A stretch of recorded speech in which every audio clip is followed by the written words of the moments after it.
called Classic Tales of Horror, during which I will be reading some spooky stories. I really hope you enjoy this series as much as I will enjoy reading them. And tonight we shall start with Edgar Allan Poe's The Telltale Heart. True, nervous, very dreadfully nervous. I had been and am. But why will you say that I am mad? The disease had sharpened my senses, had destroyed, not dulled them. Above all was the sense of hearing acute. I heard all things in the heaven and in the earth. I heard many things in hell. How then am I mad? Hearken, and observe how healthily, how calmly I can tell you the whole story. It is impossible to say how. First the idea entered my brain, but once conceived it haunted me day and night. Object there was none, passion there was none. I loved the old man. He had never wronged me. He had never given me insult. For his gold I had no desire. I think it was his eye. Yes, it was this. He had the eye of a vulture, a pale blue eye, with a film over it. Whenever it fell upon me, my blood ran cold. And so by degrees, very gradually, I made up my mind to take the life of the old man, and thus rid myself of the eye forever. Now this is the point. You fancy me mad. Madmen know nothing. But you should have seen me. You should have seen how wisely I proceeded, with what caution and what foresight, with what dissimulation and went to work. I was never kinder to the old man during that whole week before he killed me. And every night, about midnight, I turned the latch of his door and opened it oh so gently. And then, when I had made an opening sufficient for my head, I put in a dark lantern, all closed, that no light shone out. And then I thrust in my head. Oh, you would have laughed to see how cunningly I thrust it in, and moved it slowly, very slowly, so that I might not disturb the old man's sleep. It took me an hour to place my whole head within the opening, so far that I could see him as he lay upon his bed. Ha! Would a madman have been so wise as this? And then, when my head was well in the room, I undid the lantern cautiously, oh so cautiously. Cautiously, for the hinges creaked. I undid it so much that a single thin ray fell upon the vulture eye. And this I did for 7 long nights, every night just at midnight. But I found the eye always closed, and so it was impossible to do the work, for it was not the old man who vexed me, but his evil eye. And every morning, when the day broke, I went boldly into the chamber, and spoke courageously to him, calling him by name in a hearty tone, and inquiring how he has passed the night. So you see, he would have been a very profound old man indeed, to suspect that every night, just at 12, I looked in upon him while he slept. Upon the 8th night, I was more than usually cautious in the opening the door. A watch's minute hand moves more quickly than it did mine. Never before that night had I felt the extent of my own powers, of my sagacity. I could scarcely contain my feelings of triumph. To think that there I was, opening the door little by little, and he had not even to dream of my secret deeds or thoughts. I fairly chuckled at the idea, and perhaps he heard me, for he moved on the bed suddenly, as if startled. Now you may think that I drew back, but no. His room was as black as pitch, through the fear of robbers, and so I knew that he could not see the opening of the door, and I kept pushing it on steadily. I had my head in, and was about to open the lantern when my thumb slipped upon the tin fastening. And the old man sprang up in bed, crying out, "Who's there?" I kept quite still and said nothing. For a whole hour I did not move a muscle, and in the meantime I did not hear him lie down. I was still sitting up in the bed listening, just as I have done, night after night, hearkening to the death watches in the wall. Presently I heard a slight groan, and I knew it was a groan of mortal terror. It was not a groan of pain or of grief. Oh no! It was the low, stifled sound that arises from the bottom of the soul when overcharged with awe. I knew the sound well. Many a night, just at midnight, when all the world slept, it has welled up from my own bosom, deepening with its dreadful echo the terrors that distracted me. I say I knew it well. I knew the old man felt and pitied him. Although I chuckled at heart, I knew that he had been lying awake ever since the first slight noise. When he had turned in the bed, his fears had been ever since growing upon him. He had been trying to fancy them causeless, but could not. He had been saying to himself, "It is nothing but the wind in the chimney. It is only a mouse crossing the floor, or it is merely a cricket which has made a single chirp." Yes, he had been trying to comfort himself with these suppositions, but he had found all in vain, because death, in approaching him, had stalked with his black shadow before him and enveloped the victim.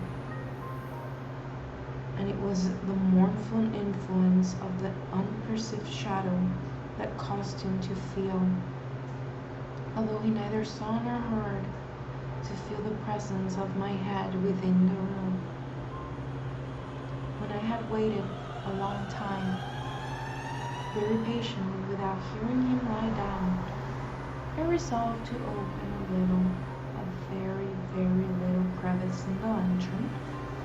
So I opened it. You cannot imagine how stealthily, until at length a simple dim ray, like the thread of a spider, shot from out the crevice and fell upon the vulture eye. It was open, wide open, and I grew furious as I gazed upon it. I saw it with perfect distinctness, all a dull blue, with a hideous veil over it that chilled the very marrow in my bones. But I could see nothing else of the old man's face or person, for I had directed the ray, as if by instinct, precisely upon the damned spot. And have I not told you that what you mistake for madness is but over-acuteness of the sense? Now I say, there came to my ears a low, dull, quick sound, such as a watch makes when enveloped in cotton. I knew that sound well too. It was the beating of the old man's heart. It increased my fury as the beating of a drum stimulates the soldier into courage. But even yet I refrained and kept still. I scarcely breathed. I held the lantern motionless. I tried how steadily I could maintain the ray upon the eye. Meantime, the hellish tattoo of the heart increased. It grew quicker and louder every instant. The old man's terror must have been extreme. It grew louder, I say, louder every moment. Do you mark me? Well, I have told you that I am nervous, so I am. And now, at the dead hour of the night, amid the dreadful silence of that old house, so strange a noise as this excited me to uncontrollable terror. Yet, for some minutes longer, I refrained and stood still. But the beating grew louder. I thought the heart must burst. Now a new anxiety seized me. The sound would be heard by a neighbor. The old man's hour had come. With a loud yell, I threw open the lantern and leaped into the room. He shrieked once only. In an instant I dragged him to the floor and pulled the heavy bed over him. I then smiled gaily to find the deed so far done. But for many minutes the heart beat on with a muffled sound. This, however, did not vex me. It would not be heard through the wall. At length it ceased. The old man was dead.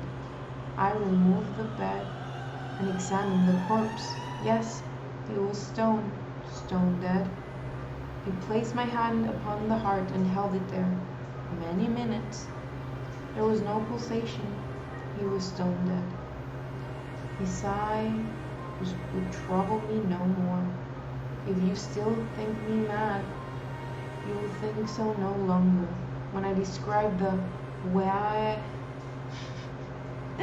wise precautions I took for the concealment of the body.